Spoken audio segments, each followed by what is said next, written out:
Hello ചങ്ങായിമാരെ, അങ്ങനെ നമ്മൾ റമളാൻ ഫുഡ് സ്ട്രീറ്റിലേക്ക് രണ്ടാം തവണ വീണ്ടും എത്തുന്നു. ഇത്തവണ നമുക്കാണെങ്കിൽ പൊരിച്ച ഐസ്ക്രീമും അതുപോലെ മസാല സോഡ അങ്ങനെ കുറച്ച് വെറൈറ്റീസ് ആയിട്ടുള്ള സംഭവങ്ങളാണ് ഇപ്രാവശ്യം നമുക്ക് അവിടെ കാണാൻ കഴിഞ്ഞത്. എന്തായാലും നമ്മളുടെ സ്ഥിതിക്ക് എന്തെങ്കിലും ഒന്ന് ടേസ്റ്റ് ചെയ്യണം. ഫസ്റ്റ് ടൈം നമ്മൾ മസാല സോഡയാണ് എടുത്തത്. എന്തായാലും കാക്ക മസാല സോഡ എടുത്തു. എന്തായാലും മസാല സോഡ കിടുവായിട്ടുണ്ട്. അപ്പോൾ ഇനി നമുക്ക് അടുത്തൊരു ഐറ്റം കൂടി നോക്കാം. എല്ലാവരും കുടിക്കുന്ന ബൂസ്റ്റ് കുലുക്കി. കുറേ ആൾക്കാർ ബൂസ്റ്റ് കുലുക്കി കുടിക്കുന്നതായിട്ട് കേട്ടിട്ടുണ്ട്, കണ്ടിട്ടുണ്ട്. പക്ഷേ നമ്മൾ ഫസ്റ്റ് ടൈം ഇതാ ബൂസ്റ്റ് കുലുക്കി കൂടി കുടിച്ചാൽ പോവാണ്. അപ്പോൾ എന്തായാലും കിട്ടില്ലായിട്ടുള്ള അടുത്തൊരു ഐറ്റം കൂടി നമുക്ക് ട്രൈ ചെയ്യാം. ഇപ്രാവശ്യം നമുക്ക് റമളാൻ ഫുഡ് സ്ട്രീറ്റിൽ മറ്റൊരു ഐറ്റം കൂടിയാണ് കാണാൻ കഴിയുന്നത്. അതായത് ചെമ്മീനുണ്ട്, നെണ്ടുണ്ട്. സോ കിട്ടില്ലായിട്ടുള്ള രണ്ട് ഐറ്റംസാണ്. ജസ്റ്റ് ഒന്ന് ട്രൈ ചെയ്ത് നോക്കാം.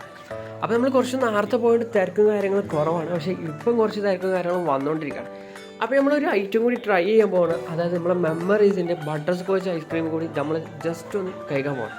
അപ്പോൾ എന്തായാലും ഈ ഒരു ഐസും അടിപൊളി കഴിഞ്ഞ് ആ സമയത്താണ് 3D വെർച്വൽ റിയാലിറ്റി നമ്മളെ ശ്രദ്ധയിൽ പെട്ടത്. എന്തായാലും മസ്റ്റായിട്ട് ഇനിയും പോകാത്തതുകൊണ്ടേക്ക് പോയിക്കോളി. കിട്ടില്ല ഐറ്റംസൊക്കെ ട്രൈ ചെയ്യാം.